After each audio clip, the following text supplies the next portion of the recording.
morning. We heard from the Giants general manager. We heard from the Giants head coach after being eliminated from the playoffs, and we got a glimpse into what they are thinking, which is what we were thinking they would probably end up saying, which is committing to Daniel Jones. I mean, Joe Schoen just flat out said, we're happy that Daniel's going to be here. Now, they haven't agreed on a contract yet, but that to me is basically confirmation. And then he was a little wishy-washy with the Saquon Barkley future with the Giants. They're going to have those big decisions coming up this offseason, and the more that I hear from Joe Schoen, the more I hear about the offer that the Giants gave Saquon Barkley and what he turned down, the more I think that there's going to be another team out there that's going to be willing to pay him more than the New York Giants. Good morning, Boomer. How are you? Hey, good morning, G. I'm doing great, man, this morning, and I will say that I do kind of agree with you about Saquon and what's going on, and I told you about 2 weeks ago that I felt that Daniel Jones and the Giants were close. Yeah. And I still think they're very close. It's just a matter of time before they get to signing the dotted line, and he's going to be their quarterback. And the question also presented to Joe Schoen was about the wide receiver, and you know, he couched it to a point where, we need a number one wide receiver. We realize that, but, we also know that other number one wide receivers are not sitting in championship weekend here, but there are two down in Philadelphia that you could say that they're both number one, A.J. Brown and, of course, Devontae Smith. And then when you look out in Cincinnati, there's two there, too. One is T Higgins, who's going to want a new massive contract this offseason. And, of course, you have Jamar Chase. And then when you take a look at what's going on in Kansas City, you realize that Kansas City basically has, players that are made better by their quarterback because he is so special and off the chart. And then you look at San Francisco, and they got Deebo Samuel, they got Brandon Ayuk, they got Christian McCaffrey, they got George Kittle. Those are four superstars. Yeah. You know what I mean? And the Giants don't have anybody even remotely in that vein that they could look at and say, that's going to make Daniel Jones's job a little bit easier. Yeah, and I was thinking about what Joe Schoen said about the talent gap that we all knew was going on between the Giants and the Eagles, and he admitted it. There's a large talent gap that needs to be closer for the Giants to compete in the division and with teams like the Philadelphia Eagles, and you point to the wide receiver, and that's exactly what went on. Think about it. The draft where the Eagles traded up with the Cowboys ahead of the Giants to get Devontae Smith. The Giants ended up with Kadarius Toney. The Giants in the offseason, when they wanted to go out and get a weapon, went and signed one of the top wide receivers in the market that year to a free agent deal. That was Kenny Golladay. The Eagles, when they wanted to get a top wide receiver, made a trade for A.J. Brown. So think about that. Draft, big offseason acquisition, home runs, both for the Eagles, massive busts, both for the Giants. Yeah, I mean that's part of the problem. You take a look at the Eagles' defense and you look at their linebackers. Sure. It's another problem. I mean, there's a lot of things you can compare and contrast to the teams within your division. I mean, I'm telling you, the defense of Washington is a really good defense. The Dallas defense is a good defense. The Philadelphia defense is a good defense. And the Giant defense is, bottom third. So we all know what the issues are. And like I said, it was a masterful coaching job by the coaching staff, and in particular, the way they handled Daniel Jones. But I'd like to see Daniel Jones throw for over 4,000 yards and run for maybe 350 to 400 yards. I'd like to see him throw 30 to 35 touchdown passes, but he's going to need help in order to do that. And then they're going to have the confidence that they're going to have the guys that are going to go make those plays. And the reason I keep pointing to T Higgins is because T Higgins was a second-round draft choice, and he is in the third year of a 4-year contract.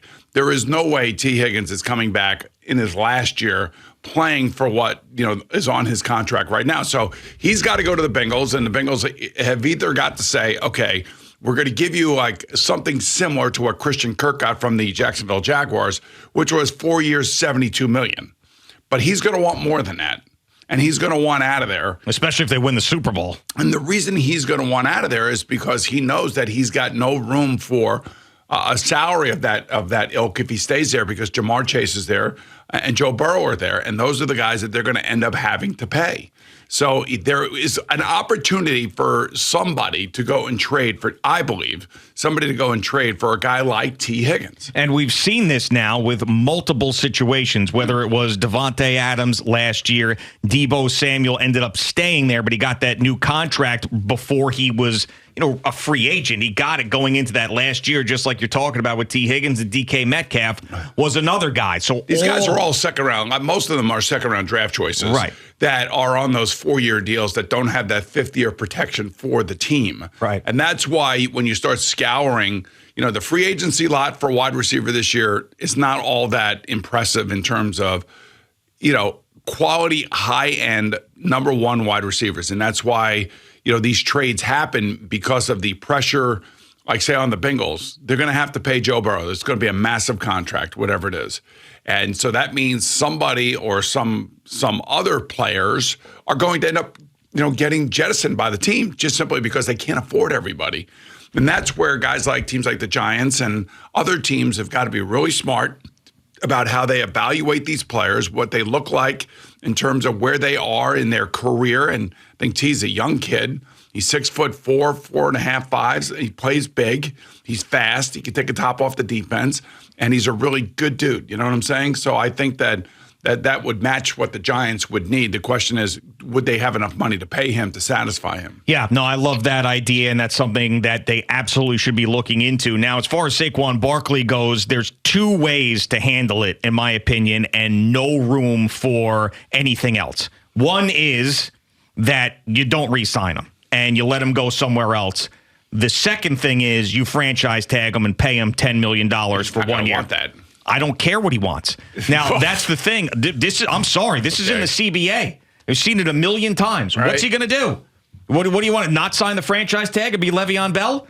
And then ruin the rest of your career? So it's in the CBA. I'm allowed to do it. And I read this morning Ian O'Connor in the Post going, he would be really hurt and disappointed if that were the case. So then if Joe Shane is going to be thinking the way that Ian O'Connor wrote, then Joe Shane is not going to be a good general manager because Joe Shane needs to be that ruthless assassin as a general manager and make the tough decisions.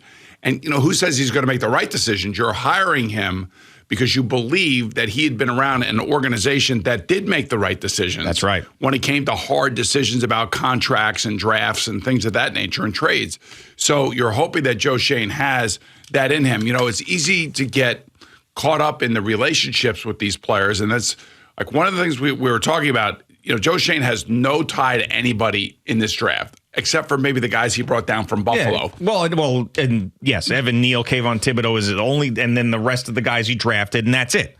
Outside of that, those are the only guys, that he really cares about because those were his guys. Now, I'm sure that he developed a relationship with them, and obviously Daniel Jones, one of those guys he developed a relationship with, and he decided to keep him. But, I just don't – there's no way you could sign Saquon Barkley to a long-term deal. Absolutely no way, and I believe Joe Shane knows that. Now, if he got him on the cheap and signed him to this contract that was very team-friendly, then sure, maybe that will work, but I don't know if Saquon Barkley is going to be amenable to that. I wouldn't sign him to a long-term deal, period.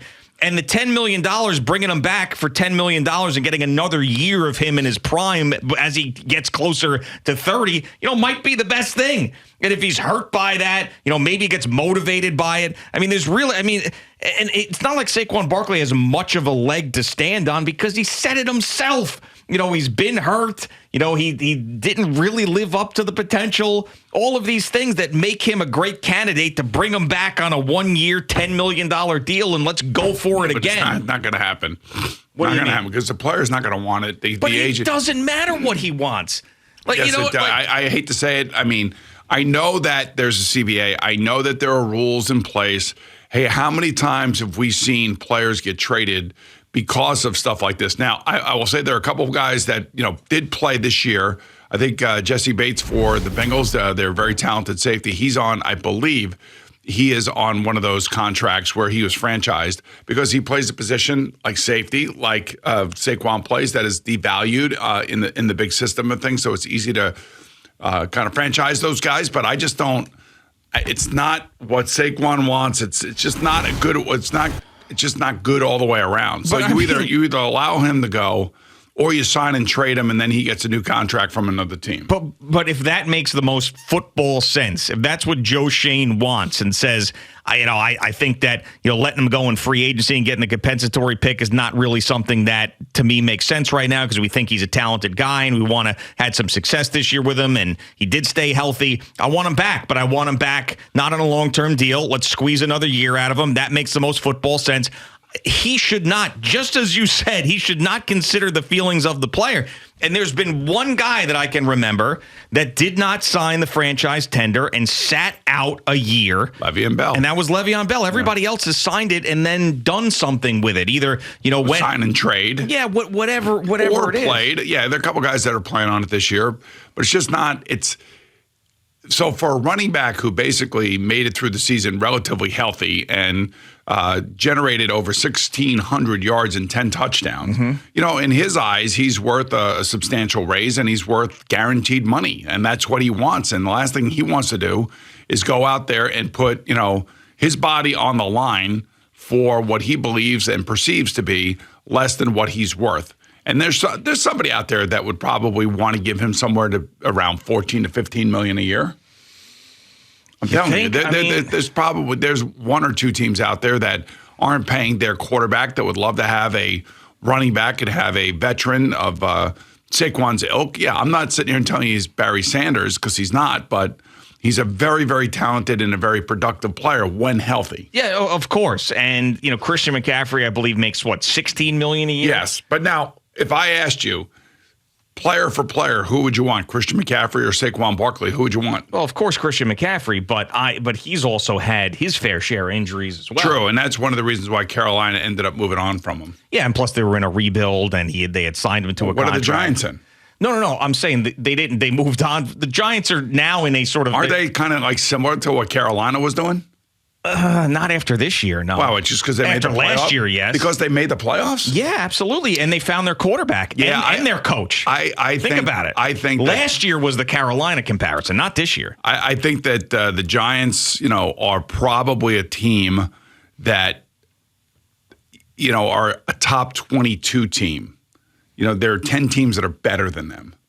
I believe that. Even though they made the playoffs, but they were one of 14 that made the playoffs, I still think that there are 10 teams that are significantly better than them in terms of their overall top-end talent. And, Dexter Lawrence and Andrew Thomas are definitely top-end players. Xavier McKinney is going to become a top-end player, but then again, he plays a position that, doesn't, it's valued, but it's not valued like a nose tackle or an edge rusher or a linebacker like a Roquan Smith or a Patrick Queen are. The Giants don't have anybody like that. So they have to fix their defense first and foremost, and they got to find a wide receiver. I think the offensive line is going to be okay. I think Evan Neal is going to be much improved next year. You can always find guys in the middle, the guard, the center area. But, for me, the bookend tackles are there. They got the defensive tackle in the middle.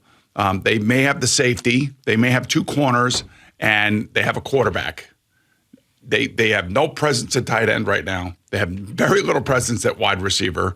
And if you're going to tell me that you're going to run it back and try to do the same thing you just did this past year? No, they can't. You can't. No, they can't and they won't. And I know that Brian Daboll and Joe Schoen are sharp enough to realize that. They know it. 100% they know it. Of course. So, and I do believe that Joe Schoen, from his comments yesterday, the way he's looking at the Saquon contract is you either accept this deal or you go somewhere else. Or, maybe the franchise tag is on the table with the trade or whatever. But he's not going to budge, meaning that I think that he has an idea of how he can operate if he signed Saquon to a contract on those terms. But he's not. There's no room for negotiation. That's what I took out of it. And just from the player side, he played all 5 years, okay, of his rookie contract. 3 of those 5, he was extremely productive. The other 2, he got hurt. Mm-hmm. And the point being is that is a position where that's going to continue to happen.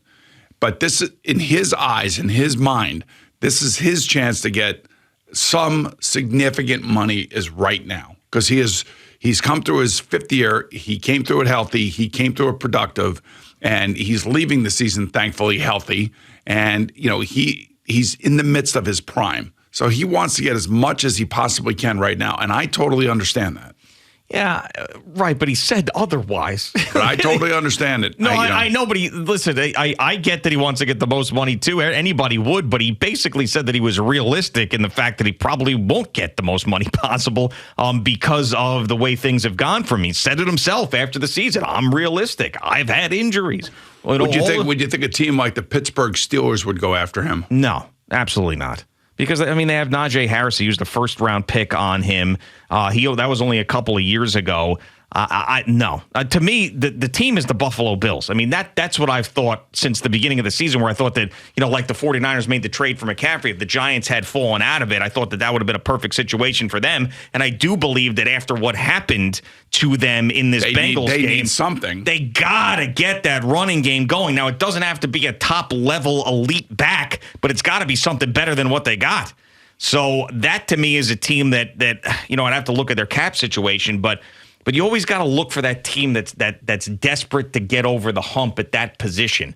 And I believe that the Bills are one of those teams. Saquon's going to have to, if someone's going to pay Saquon, it's going to be a team exactly like that feels like they are a player or two away from, just like they went out and got Von Miller. They felt like that was going to be the answer. Now, if they get Von Miller back and they're like, okay, now we're bringing in Saquon Barkley. Now we're changing things and we're getting guys to fill those holes for us for a Super Bowl run. So that would be a team that I would think would give them maybe $12 million. They do not have a lot of room. Yeah, but I'm sure right now, I'm sure as you get into the offseason, guys will, they'll be releasing guys and everything else. Yeah, well, their 2023 salary cap as it stands right now it looks like they're actually over the cap. Wow. Potentially. So they got some work to do. They do have a lot of work to do. And that's the thing that, it really does drive the decision making. And there are tough decisions to be made. I mean, would you rather have like 7 new guys on your team, kind of like what Jacksonville did, and, bring in guys that are going to be, good players for you? And what's the amazing thing to me is that the Giants had very little tight end presence at all. Got young guys and everything else injured. And it looked like they had some players there that were going to be productive. But like Evan Ingram signs with Jacksonville on a 1-year deal and goes out there and has like 80 catches and I don't know, what was it, like 10 touchdowns or something? Yeah, had a good year. I mean, he had a great year. Now, he still dropped some balls, but he had more targets than he's ever had before. And that's the point. Like when he was here, he was in offenses that just were not doing anything. And he had an inaccurate Daniel Jones. He had turnovers, were happening left and right. Big plays that he would have an opportunity to make. He would drop a ball. A ball would be just behind him and hit him in the hands. Mm-hmm. And it would be his fault. And we as fans and analysts and everything else want that guy to make that catch. But he needed more opportunity, and he got more opportunity with Trevor Lawrence and Doug Peterson. And look at the player you got. He's a pretty talented offensive player. Thank you for watching. Please like, comment, and subscribe. And don't forget to hit the red bell so you're notified when we have new content.